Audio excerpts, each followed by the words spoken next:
ನಮಸ್ಕಾರ, ಶುಭ ಸಂಜೆ. ಸಂಕಲ್ಪ ಸಿದ್ಧಿ ವಿಶೇಷ ಕಾರ್ಯಕ್ರಮಕ್ಕೆ ತಮ್ಮೆಲ್ಲರಿಗೂ ಆತ್ಮೀಯ ಪ್ರೀತಿಯ ಸ್ವಾಗತ ಹೇಳ್ತಾ ಇರೋದು ನನ್ನ ಅನುಷಾ.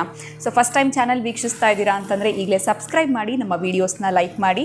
ಇನ್ನು ನಿಮ್ಮ ಜೀವನದಲ್ಲಿ ಅನೇಕ ರೀತಿಯಾಗಿರುವಂಥ ಸಮಸ್ಯೆಗಳು, ತೊಂದರೆಗಳು, ಕಷ್ಟಗಳು ಬರ್ತಾ ಇದೆ. ಇದೆಲ್ಲದರಿಂದ ಕೂಡ ನಾವು ಆದಷ್ಟು ಬೇಗ ಹೊರಗಡೆ ಬರಬೇಕು, ಸರಳವಾಗಿರುವಂಥ ಪರಿಹಾರವನ್ನು ತಿಳಿಸಿ ಅಂತಂದರೆ ಇವತ್ತೇ ನೀವು ಈಗಲೇ ಅಕ್ಷಯ ವೃಕ್ಷವನ್ನು ಬರ್ಮಾಡ್ಕೊಳ್ಳಿ. ಖಂಡಿತ ನಿಮ್ಮ ಎಲ್ಲ ಒಂದು ತೊಂದರೆಗಳಿಂದ ಕೂಡ ನೀವು ಹೊರಗಡೆ ಬರ್ತೀರಾ. ಇನ್ನು ಕಾರ್ಯಕ್ರಮದಲ್ಲಿ ನಮ್ಮ ಜೊತೆಲಿದ್ದಾರೆ ಸ್ಪಿರಿಚುವಲ್ ಗುರು ಡಾಕ್ಟರ್ ವಿಷ್ಣುದತ್ತ ಗುರುಜಿಯವರು. ಗುರುಗಳನ್ನ ಕಾರ್ಯಕ್ರಮಕ್ಕೆ ಸ್ವಾಗತಿಸೋಣ. ನಮಸ್ತೆ ಗುರುಗಳೇ, ಕಾರ್ಯಕ್ರಮಕ್ಕೆ ಆತ್ಮೀಯ ಸ್ವಾಗತ. ಒಳ್ಳೆದಾಗಲಿ. ಗುರುಗಳೆಲ್ಲೋ ಒಂದು ಕಡೆ ಮಾತೇ ಇದೆ, ಹೆಲ್ತ್ ಇಸ್ ವೆಲ್ತ್, ಆರೋಗ್ಯವೇ ಭಾಗ್ಯ ಅಂತ. ಸೊ ಆರೋಗ್ಯ ಇತ್ತೀಚಿನ ದಿನಗಳಲ್ಲಿ ಪ್ರತಿಯೊಂದು ಮನೆಯಲ್ಲಿ ಇರಬಹುದು. ಎಲ್ಲೋ ಒಂದು ಕಡೆ ಚೆನ್ನಾಗಿರೋರು ಕೂಡ ಅನ್ಹೆಲ್ತಿ ಆಗಿಬಿಡ್ತಾರೆ, ಆರೋಗ್ಯದ ಸಮಸ್ಯೆ ಬರ್ತಾ ಇದೆ. ಅಥವಾ ತುಂಬ ಚಿಕ್ಕ ಏಜ್ ಅವರು ಕೂಡ ಮರಣ ಹೊಂದೋದನ್ನ ನಾವು ನೋಡ್ತಾ ಇದ್ದೀವಿ ಅಂತ ಹೇಳ್ಬೋದು. ಚೆನ್ನಾಗಿದ್ರು, ಇವತ್ತು ಚೆನ್ನಾಗಿದ್ರು, ನೆನ್ನೆ ಚೆನ್ನಾಗಿದ್ರು ನೋಡಿದ್ದೀವಿ, ನಾಳೆ ಅನ್ನೋಷ್ಟೊತ್ತಿಗೆ ಇರೋದೇ ಇಲ್ಲ. ಈ ರೀತಿ ಸಮಸ್ಯೆಗಳೆಲ್ಲ ಕೂಡ ಆಗ್ತಾ ಇದೆ ಅಂತ ಹೇಳ್ಬೋದು. ಈ ಆರೋಗ್ಯ ಹದಗೆಡೋದಕ್ಕೆ ಏನು ಕಾರಣಗಳಿರಬಹುದು? ಇನ್ನು ಅಲ್ಲಿ ಅಕ್ಷಯ ವೃಕ್ಷ ಇತ್ತು ಅಂತಂದರೆ ಯಾವ ರೀತಿಯಾಗಿರುವಂಥ ಚಮತ್ಕಾರ ಆಗುತ್ತೆ, ಇದ್ರ ಬಗ್ಗೆ ತಿಳಿಸ್ಕೊಡಿ. ಓಂ ವಿಶ್ವಸ್ಮೈ ನಮಃ. ಪ್ರೀತಿಯ ಬಂಧುಗಳೇ, ನೀವು ಹೇಳಿದ ಹಾಗೆ ಎಲ್ಲದರ ಒಂದು ಮಹತ್ವಾಕಾಂಕ್ಷೆ, ಎಲ್ಲದರ ಸಂಪತ್ತು ಎಲ್ಲಿದೆ ಅಂತಂದರೆ ಆರೋಗ್ಯದಲ್ಲಿ ಅಡಕವಾಗಿದೆ. ಆರೋಗ್ಯ ಬೇಕು ಅಂತಂದಾಗ ಏನೇನು ನಮಗೆ ಬೇಕು ಅಂತಂದರೆ, ಈಗ ನೀವು ಒಂದು ಮಾತು ಏನು ಹೇಳಿದ್ರಿ, ಎಲೆ, ಅಡಿಕೆ, ಸುಣ್ಣ, ಈ ಮೂರು ಸೇರಿದ್ರೆ ತಾಂಬೂಲ ಆಗ್ತಕ್ಕಂತಹದ್ದು ಜಗಿದು ಸ್ವಾದಿಸಿ ಜಗಕ್ಕೆ ಮಂಗಳ ನೀಡೆಯ. ಚಿನ್ನ ತಗಡಿನ ಚಿಗುರು ಬೀಳೆ, ಬಣ್ಣ ಕಟ್ಟಿದ ಅಡಿಕೆಯು, ಬೆಣ್ಣೆಯಂತಹ ಸುಣ್ಣ ಕೂಡೆ, ಬೇಗ ಬೆರಳಲ್ಲಿ ಸೇರಿಸು, ಹಾಕಿಕೊಳ್ಳೋ ಸ್ವಾಮಿ ನೀನು ಸುಗಂಧ ಪೂರಿತ ವೀಳೆಯ. ಜಗಿದು ಸ್ವಾದಿಸಿ ಜಗಕ್ಕೆ ಮಂಗಳ ನೀಡೆಯ. ಆರೋಗ್ಯ ಪೂರ್ಣರಾಗಿರಬೇಕು ಅಂತಂದರೆ ಒಂದೇ ನೆನಪಿಟ್ಕೋಬೇಕು, ಆ ಮನೆಯಲ್ಲಿ ತಾಂಬೂಲ ಇರಬೇಕು, ಜೊತೆಗೆ ತಾಂಬೂಲ ತಿನ್ನಬೇಕು. ಇದು ಪ್ರತಿಯೊಬ್ಬರಲ್ಲೂ ಇರಬೇಕು.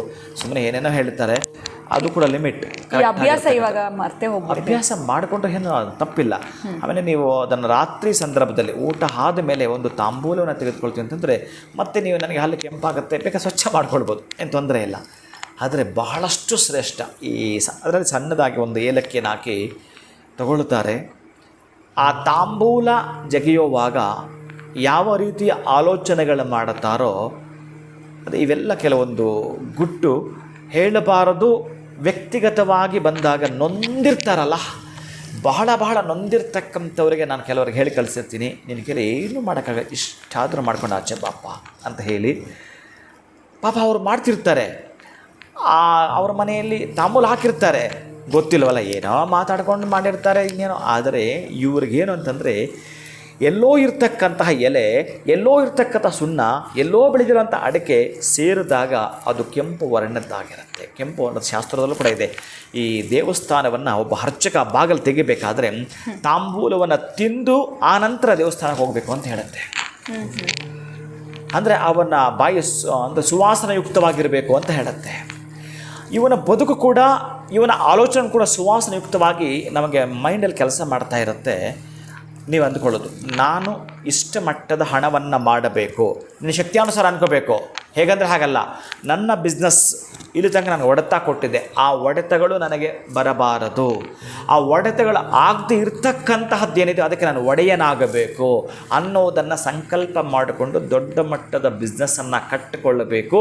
ವಿತ್ ಆರೋಗ್ಯವೂ ಕೂಡ ನನಗೆ ಪರಿಪೂರ್ಣವಾಗಿ ಬೇಕು ಅನ್ನಲಿಕ್ಕೆ ತಾಂಬೂಲದ ಪಾತ್ರ ಬಹಳಷ್ಟಿದೆ, ತಾಂಬೂಲದ ಮಹತ್ವ ಬಹಳಷ್ಟಿದೆ. ಇನ್ನು ರಾತ್ರಿ ಹೊತ್ತು ನೀವು ಊಟ ಮಾಡಿದ ಮೇಲೆ ಬಹುಶಃ ಶತ ಪತೈ ಶನೈಹಿ ಅಂತ ಹೇಳ್ತಾನೆ. ಶತ ಪತೈಹಿ ಅಂತಂದರೆ, ಶತ ಅಂತಂದರೆ 100 ಹೆಜ್ಜೆಗಳು, ಪತಃ ಅಂತಂದರೆ ಹೆಜ್ಜೆಗಳು ಇಡುವಂಥದ್ದು, ಶನೈಹಿ ಅಂದರೆ ನಿಧಾನವಾಗಿ ನೀವು ರನ್ನಿಂಗ್ ರೇಸ್ ಮಾಡೋ ಹಾಗಿಲ್ಲ.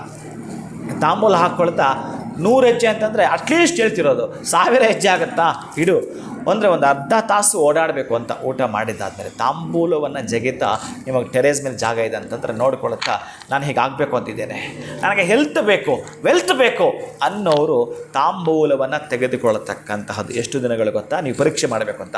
ಆಮೇಲೆ ವಾಡಿಕೆ ಮಾಡ್ಕೊಳ್ಳಿ, ತೀರಾ ಇದೇನು ಆಗ್ತಿರಲ್ಲ, ಎಂಥದ್ದು ಕಡ್ಡಿ ಪುಡಿ ಮತ್ತು ಅಭ್ಯಾಸ ಎಲ್ಲ ಮಾಡ್ಕೊಳ್ಳೋದು ಅದ್ರ ಜೊತೆಗೆ ಸಮಂಜಸವಲ್ಲ, ಇನ್ನು ಏನೇನು ಎಕ್ಸೆಟ್ರಾ ಅದ್ಯಾವುದು ಕರೆಕ್ಟ್ ಅಲ್ಲ. ತಾಂಬೂಲಕ್ಕೆ ನಿಮಗೆಲ್ಲಿರ್ತಕ್ಕಂತಹದ್ದು ವಿಶೇಷವಾಗಿ ಅವರಲ್ಲಿರ್ತಕ್ಕಂಥದ್ದು ಏನು ತ್ರಿದೋಷಗಳನ್ನು ಹೋಗಲಾಡಿಸುವಂಥ ಶಕ್ತಿ ಇರತಕ್ಕಂತಹದ್ದು ಬಹಳ ಪ್ರಮುಖವಾಗಿರೋ ಪಾತ್ರ ವಹಿಸ್ತಕ್ಕಂಥದ್ದು ತಾಂಬೂಲವಾಗಿರುತ್ತೆ. ಅದರಲ್ಲೂ ಕೂಡ ಬೆಳಗ್ಗೆ ನೀವು ತಂದು ಮನೆಯಲ್ಲಿ ನೈವೇದ್ಯ ಮಾಡಿ ಆ ತಾಂಬೂಲವನ್ನು ಪೂಗಿ ಫಲಸಮಾಯುಕ್ತಂ ನಾಗವಲ್ಲರದಲಯುತಂ ಅಂತ ಏನು ಮಂತ್ರ ಬರುತ್ತೋ ಅದರ ಜೊತೆಗೆ ನೀವು ನೈವೇದ್ಯವನ್ನು ಮಾಡಿ ರಾತ್ರಿ ಹೊತ್ತು ಸ್ವೀಕಾರ ಮಾಡ್ತೀನಿ ಅಂತಂದರೆ ಇದು ಅಪ್ಪ ನೀವು ಪಡೆದುಕೊಳ್ತಕ್ಕಂತಹ ಗುಡ್ ಹೆಲ್ತ್ ಆ್ಯಂಡ್ ವೆಲ್ತ್ ಏನೂ ಖರ್ಚಿಲ್ಲದೆ ಮಾಡ್ಕೊಳ್ತೀರಿ.